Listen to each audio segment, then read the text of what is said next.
Gawin yun, i-compress sa ilalim, and then slowly we slide our fingers up. Ito ang cylinder.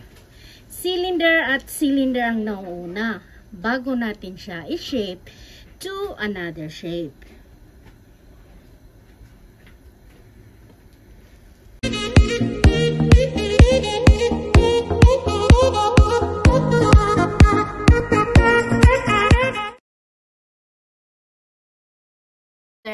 Ang unang-unang shape naman po na gagawin natin ay cylinder. Cylinder po at cylinder ang mauna bago natin siya i-shape to another shape. So, para gawin ng cylinder, lagyan natin siya ng butas sa pinaka-center. And then, from there, itataas po naman natin ang clay. Kung paano natin gagawin yun, i-compress sa ilalim. And then, slowly we slide our fingers up. Ito ang cylinder. Cylinder at cylinder ang nauuna bago natin siya i-shape to another shape.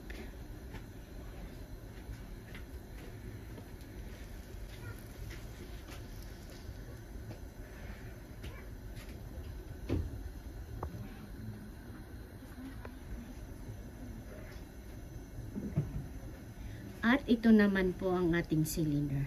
Out of this cylinder, i-shape ulit natin siya to another shape. Sa shaping naman po, ang pressure manggagaling from my inside hand. So, ang gagawin niya, itutulak niya siya palabas. Habang tinutulak, tinataas, dahan-dahan. Yan.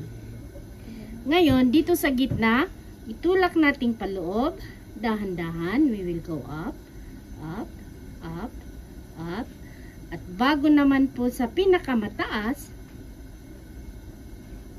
tulak nating palabas at magiging diba? Okay. Sa pottery, it's about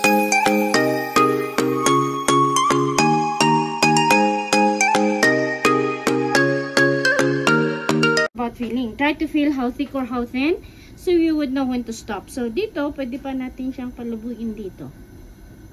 Para maging tutulak palabas. Yes, tulak palabas. Ay, pero ayan, nagsag na. Masyado kong tinulak. Oo, isag na lang natin. Yan. Dito, pwede pang paliitin. At least nakita nyo naman siya nung hindi siya nagsag. Pag paliliitin, magiging sexier dito sa taas, di ba? ang tulak mo nasa labas po. Opo, opo. Ganon. Yes, yes. Okay. Ganito, with the support of the inside hand. Ay! Ups. Wala na. Namipis na eh. Namipis na siya. Iyon ang ano, when it gets manipis. Pero maganda sana yun. Tapos, ito, pwede siyang lagyan kasi ng ano, i-bound natin siya. We'll push them both slowly. Ngayon, i-separate natin palabas slowly. Good job. Release. Okay, ngayon, gagawa tayo ng cylinder. I-relax mo lang kamay mo. Ako ang maglalagay ng pressure. So, i-compress natin. And then, we slide our fingers up. Oh, you see? Ayan. Ulit. Compress, and then we slide.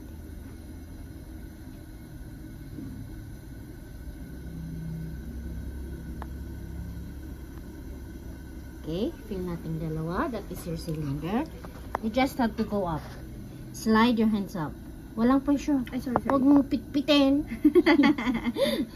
Okay. Yan. Ngayon, isi-shape na natin siya. For first handlers, ang pinapagawa namin ay mangkok. Okay. So, para gawin mo yon ito. Ang pressure, manggagaling from your inside hand. So, ang gagawin nyo, itutulak nyo siya palabas habang tinutulak, tinataas, dahan-dahan. Itong kamay sa labas, it's only there to support it. Yan. One more time. Palabas ang tulak mo. Palabas. Itong loob na kamay, palabas, diba? At mangkok.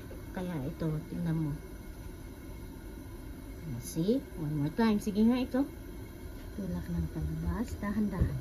Dahan-dahan. Mas packet. Yes. Habang tinutulak mo, umaakyat ka. Oh, you see? Okay naman yata eh.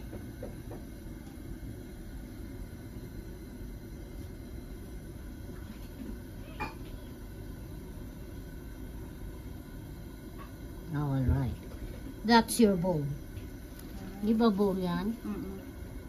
Ipipinas natin.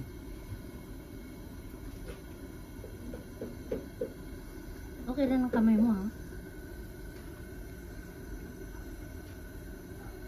Matatry ko siya mag-isa. Sige, yan. Anong gagawin mo? Parang ganito ulit.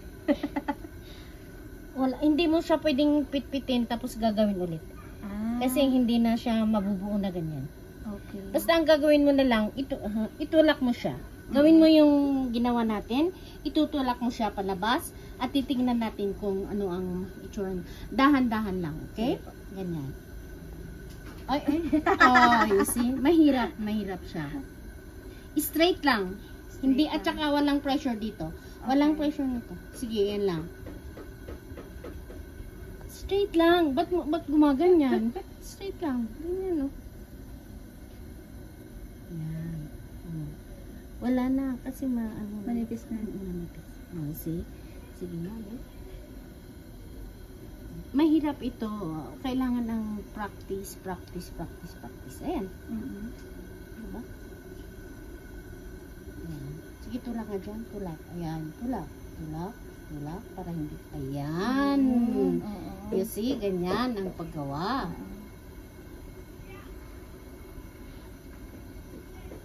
Ayan. Tama na, parang meron kang mahawakan. Baka babagsak. Diba? Okay na po yun? Oo. Okay naman eh. Mas lang ng konti. See? Okay.